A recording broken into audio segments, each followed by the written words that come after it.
ஒரு நிமிடம் ஒரு மருத்துவம். நான் உங்கள் டாக்டர் நித்யா, சித்த மருத்துவர், ஆதம்பாக்கம், சென்னை.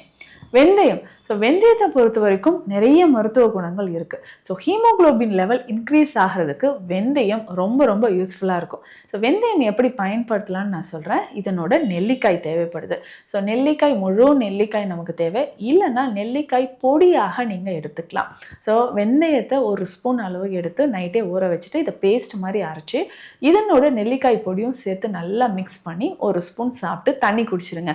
டெய்லி காலையில் எம்டி ஸ்டொமக்கில் இந்த நெல்லிக்காய் பொடியும் வெந்தயமும் சேர்த்து நீங்கள் சாப்பிட்டுக்கிட்டே வந்தீங்கன்னா கொஞ்சம் கொஞ்சமாக உடலில் இருக்கக்கூடிய ஹீமோகுளோபின் லெவல் உங்களுக்கு இன்க்ரீஸ் ஆகும். சுகர் பேஷண்ட்ஸ்க்கும் இது ரொம்ப ரொம்ப நல்லது. கால் பாத எரிச்சல் இருக்குது, இல்லை நடக்கும்போதே எனக்கு வலிமை இல்லாமல் இருக்குது, சுகர் லெவல் இன்க்ரீஸ் ஆகிட்டே இருக்குது அப்படின்னு நினச்சிங்கன்னா தாராளமாக இதை பயன்படுத்தலாம். இது ரெண்டுத்தையுமே தண்ணீரில் போட்டு கொதிக்க வச்சு டீ மாதிரியும் குடிக்கலாம். உங்களுக்கு நல்ல புத்துணர்ச்சியாகவும் இருக்கும். இந்த மாதிரி பயனுள்ள மருத்துவ தகவல்களுக்கு நம்ம பேஜை ஃபாலோ பண்ணுங்கள். நன்றி.